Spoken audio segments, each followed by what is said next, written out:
That was actually a watershed moment, just to see that we could actually image through the polar cap. Hello, my name is Andrew Gary, and welcome to Seismic Soundoff, in-depth conversations in applied geophysics. In this episode, I speak to Nathaniel Putzig and Fritz Foss, co-authors of January's The Leading Edge cover article, 3D Imaging of Mars Polar Ice Caps Using Orbital Radar Data. Nathaniel Putzig is a senior scientist at the Planetary Science Institute. He's worked for 14 years with terrestrial active source seismic data in academia and industry, and presently serves as the U.S. Deputy Team Leader for the Shallow Radar Sounder on the Mars Reconnaissance Orbiter. Fritz Foss has worked in various capacities in the oil and gas exploration business for the past 23 years.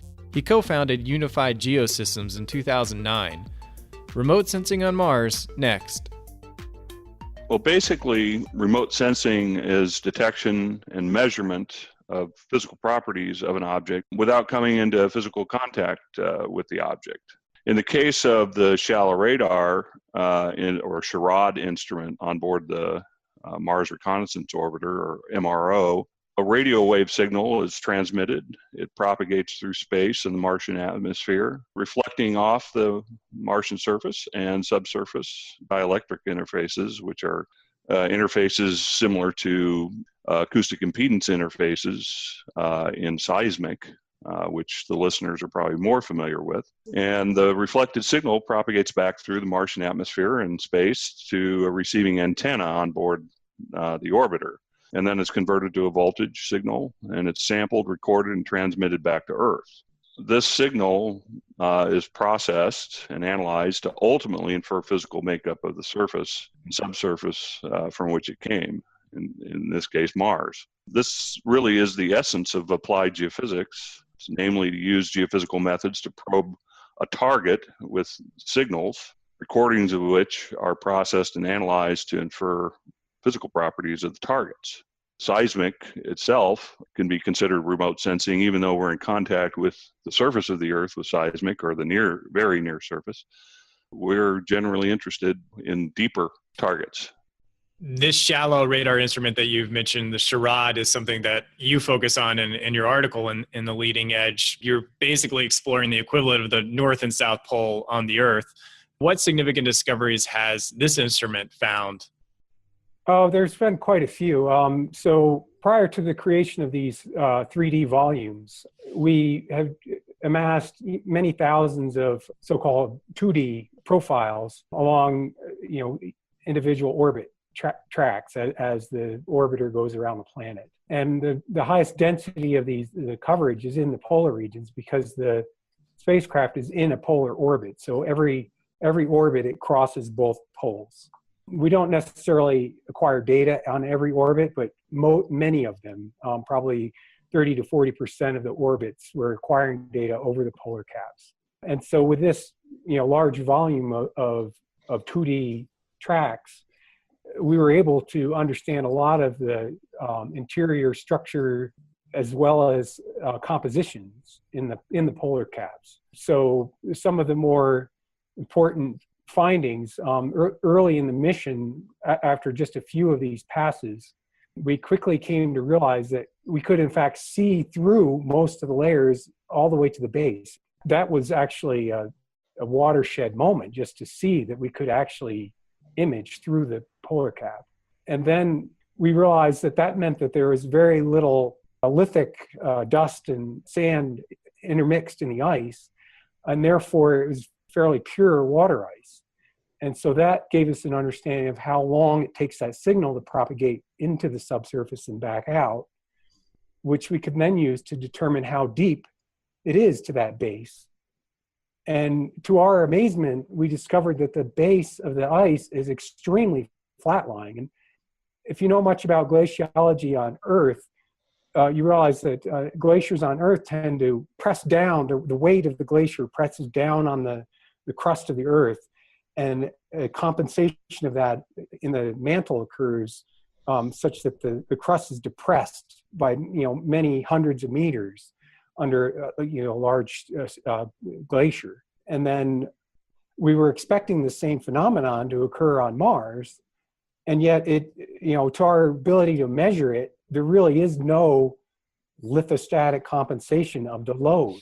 So this gave us a new understanding of the heat flow from Mars' interior and the nature of the mantle on Mars. So this was a completely unexpected result from Sherrod. We weren't really expecting to learn anything about the deep interior from this experiment, but it just sort of popped out of all of those things. And another profound discovery with Sherrod was in the south polar cap, we noticed these odd zones where we were getting very low signal returns, what we call reflection-free zones, because they're basically these are zones in the subsurface that have no reflections whatsoever. They look like the background noise that we get from the time above the surface.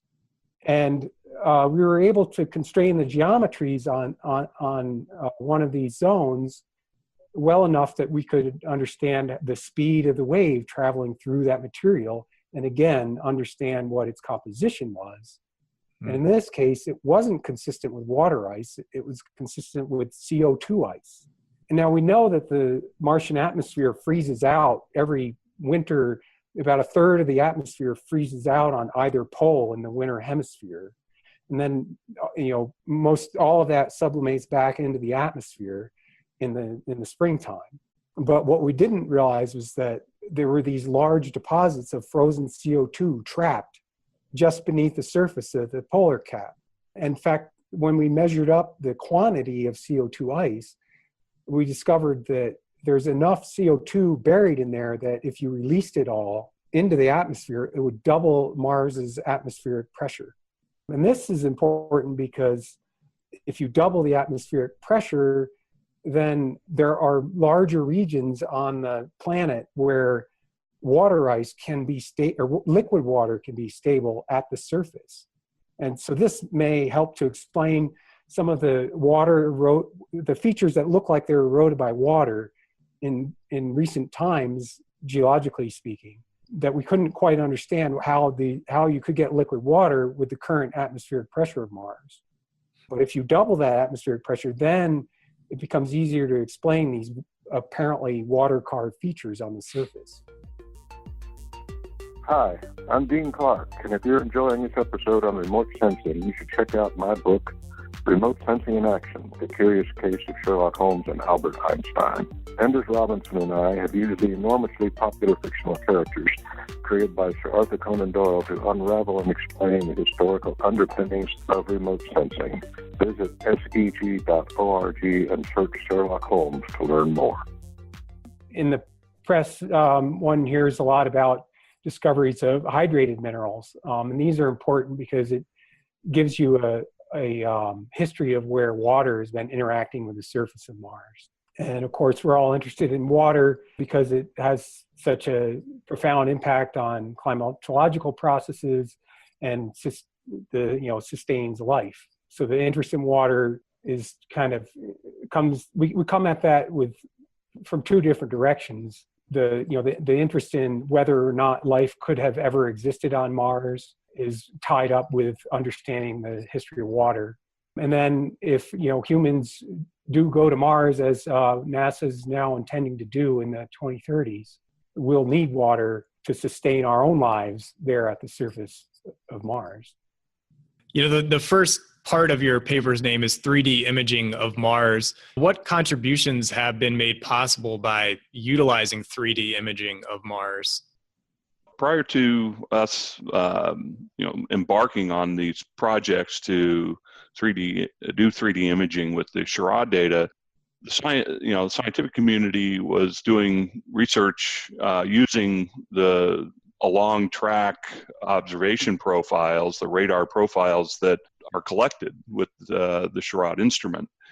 And so in order to do geologic mapping using the radar data, these profiles would all be either kind of interpreted independently and somehow mapped using interpretations on the profiles, brought into an interpretation system similar to those used, or in this case exactly used for seismic interpretation.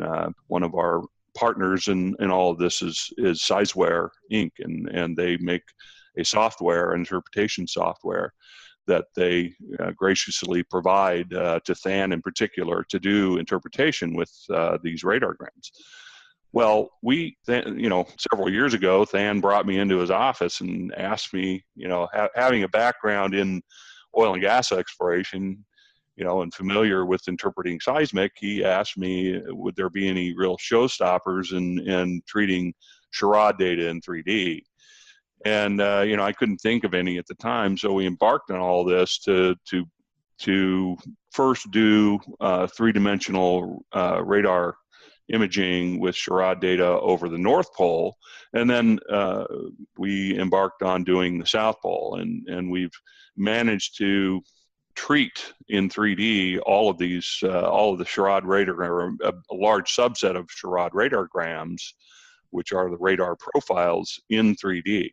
And the treatment of the 3D, the charade data in 3D revealed some interesting difficulties, I could say, in doing that. One of which was the time registrations of all the individual radargram profiles. It turns out that one of the things that we don't have to worry about in seismic exploration is the ionosphere. And the ionosphere is kind of a dynamic soup of electrons and particles that interfere with the propagation of, or influence the propagation of, radio waves. And in so doing, it causes the radar to return to the, propagate through and then return the reflections to return back to the spacecraft or the instrument at different times, or with some phase distortion. And accounting for all of that phase distortion between all of those independently acquired radargrams turned out to be kind of a big issue for us. And we managed to do it pretty well in the end after several iterations of trying to figure out what was going on there. And in so doing, we've improved our ability to handle the ionospheric distortion. And in fact, we have some additional cards up our sleeve to do even better on that. So the volumes, the 3D volumes that we've produced thus far, are kind of the baseline 3D volumes. And we are kind of our next step here that we're embarking on right now is to go in and refine the treatment of all these individual radargrams in terms of their ionospheric phase distortion, or even instrument phase distortion, and get the radargrams even better registered in time, so that the 3D volumes that we produce are as high resolution as we can possibly make them. So I'd add to that, in that one of the key things here for getting a better view of the subsurface has been the correction that the 3D imaging provides to the geometries. So for instance, on a single orbit 2D profile from one of these charade passes, you get reflections not just from the track nadir point, directly below the spacecraft, but also from other features, typically topographic features, off to the side and in front and behind of the spacecraft. And so these appear in the 2D profiles as interfering signals. So they're in radar parlance, they're typically referred to as clutter, and there are ways that we go about trying to model that clutter so we can understand that in fact that is clutter, and then you just sort of dismiss it as noise and try to interpret through it. Whereas with the 3D processing, that clutter suddenly is transformed into a signal, and it is put back where it belongs geometrically, and that then enhances that particular point in the 3D volume, while potentially removing that clutter from other features in the subsurface that you were trying to image. And so this has worked quite tremendously well for both of these volumes. And it's really helping us dial in much cleaner view of what the subsurface structures are. Let me add on to that most of the travel time that the radar propagates is in space or the Martian atmosphere, and a very, very like 2% of the time is spent actually propagating within the ice caps. And it was quite a large logistical problem to handle all of the extra non-signal up above the ice caps, and we managed to do that through a process that seismologists, geophysicists are familiar with, called downward continuation. And downward continuation basically algorithmically takes the recording platform down closer to the surface. So it's as if you record the radar much closer to the surface than you could ever fly. And in so doing, we strip away all of that stuff that's not signal, and things become more focused just through that process. And then we follow that up with what we're familiar with in seismic called migration, 3D migration, and that positions things in space, time to their reflection positions, and that refines the focusing and the image that much further. And as Than said, those processes have turned clutter into signal, and we've been able to image the interior of the ice caps far better than we had ever done before. As you mentioned, this article is in the January edition of The Leading Edge. It is the cover story. What do you hope readers of your article and your work take away? From my perspective, I hope that they read the article and certainly learn more about Mars, through the work that we've done and continue to do with the Charade data. I would hope it inspires people to become more interested in planetary science, not just for Mars, but other planets or space in general. But also the tools that we've used. We've kind of bridged the use of tools that have been around and used routinely for terrestrial exploration for resources, kind of taken those tools and applied them pretty directly into to solving some problems and analyzing data in the realm of planetary science. And having that inspiration to meld the technology into two different application areas, I think is something that I'd like readers of the article to think about. I guess I would add that I'd like people to maybe get a closer understanding of how planetary science can benefit our understanding of the Earth as well. As we all know, the Earth is a very complicated system. There's a lot going on here with the continents and oceans and the changes in the atmosphere, some of which we may have been involved in, and certainly life in general has contributed to the oxygen content of Earth's atmosphere. That's pretty clear. One of the beautiful things about planetary science is you get these cases like Mars where things are somewhat similar to the Earth. There's a day just a little over 24 hours. The tilt of the spin axis is very similar to the Earth. So it has seasons like we do on the Earth. And yet there are no oceans. There's no macroscopic life. There may be microbes in the subsurface. The atmosphere is almost 95% of CO2. And so in many ways, it's a simpler system. And so we can hope to understand all of the things that are driving it. This is an example of, using the technologies that we've developed on the Earth to go to other places and get an understanding of how these processes work. And then we can bring those back to Earth and perhaps shed new light on understanding similar and analogous processes here on Earth, such as the climate changes that are going on around us. It's encouraging speaking with you both. It's nice seeing you both smile at various intervals, and the excitement in what you're talking about is pretty clear.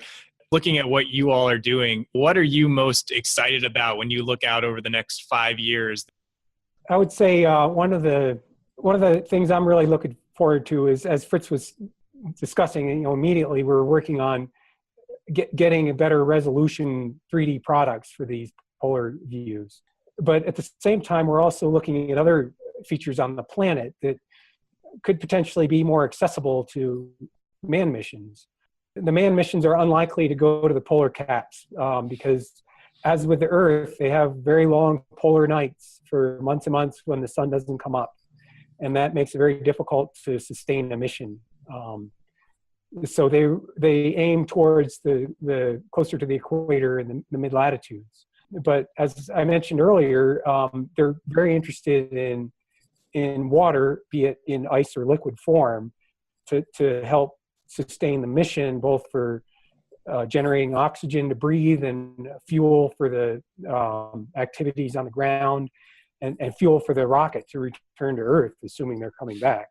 In addition to the discoveries we made with Sherrod on the polar cap, we've also found a number of ice-related features in the mid-latitudes, in particular what are known as debris-covered glaciers that form around mesas and valleys.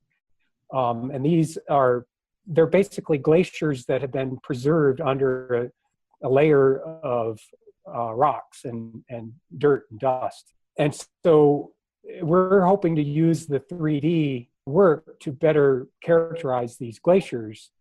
They are in these valleys and along the mesas, and they're fraught with this clutter problem as well because of all the topographic relief. And we're requiring enough density of coverage on a number of these glaciers that we should be able to apply the same 3D technique. And in tandem with this, we're also borrowing some techniques that were well developed by the seismic industry, a different technique that essentially improves the vertical resolution of the data a bit beyond what you can do with just standard sort of processing. So our colleagues in Italy are kind of leading the way on applying these methods. And they're showing very promising results such that we may be able to improve our vertical resolution to the point where we can see the top of these ice layers, like those glaciers. Currently, we don't image the top of the ice, we image the bottom of the ice in the glaciers. So we're not quite sure exactly how deep it is. If we can improve our vertical resolution by a factor of 2 or so, we may be able to spot the tops of this ice, and that would be really useful information if you're going to send a mission to go mine the ice. One thing that I mentioned earlier was the CO2 ices that we discovered with Sherrod, and how the ones that we identified are sufficient to double the atmospheric pressure. Well, that may sound like a lot considering Earth, but the atmospheric pressure on Mars is quite low. It's 6/1000ths of the Earth's atmospheric pressure, so it's very tenuous. So doubling that goes a way towards where you might want to be if you want to have liquid water stable, but you really have to do more than just double it to make a really significant change in the climate. We do see more of these so-called reflection-free zones in other areas of the South Polar Cap. And to date, we have not been able to constrain their geometry and figure out whether they're CO2 ice as well, or if there may be just some other super clean water ice that's not producing any reflections. And there are some reasons to believe that the latter may actually be the case. But we're hoping with this new 3D, or perhaps with the enhanced 3D that may come later, we'll be able to figure out what the composition of these other reflection-free zones are. And that could potentially increase the potential for atmospheric pressure by many-fold over what it is currently. To add from kind of the processing side of that, one of the forthcoming investigations that we're going to do with the 3D data is to try to iteratively refine the velocity model that we have for the ice caps so that we can have a model that's representative of actually what what the propagation speeds are within the ice to as fine a level as we can get in order to infer what the actual materials are there. And so it's quite clear when you examine the radar returns as processed in 3D or even in 2D that the ice velocity and thickness of the ice really impacts the signal, the shape of the signal in time. And so if we can exploit that variation in the shape and time by doing a velocity analysis through an image refinement, then we hopefully will discover, or have direct measurement of the velocity information within the ice, which will then tell us a lot about the physical properties of what the material is. One thing that might be worth pointing out, in the seismic world, one can often get at the velocity of materials in the subsurface by looking how the timing varies with offset between the sources and the receivers. We don't have that capability here because our source and receiver is the radar antenna. Right. And so they're essentially zero offset. So there's no move out. There's no move out to speak of. So, but there is move out in the image. Yeah, so we need to resort to the imaging to figure out what the velocities are. At seg.org/podcast, you will find the show notes and links to the article and animated videos of the Mars Reconnaissance Orbiter. If you enjoy the show, review us on iTunes. Your review helps others find the show. Season 1 of Seismic Soundoff is sponsored by the SEG Wiki, home to hundreds of biographies of key geoscientists, geophysical tutorials, and core content from the science of applied geophysics. Visit wiki.seg.org to learn how you can grow the world's first online geophysics encyclopedia. Original music by Zach Bridges. This episode was produced by Isaac Farley and hosted, edited, and produced by me, Andrew Gary. Special thanks to Steve Brown, TLE Managing Editor. Thank you for listening. This is Seismic Soundoff, signaling off.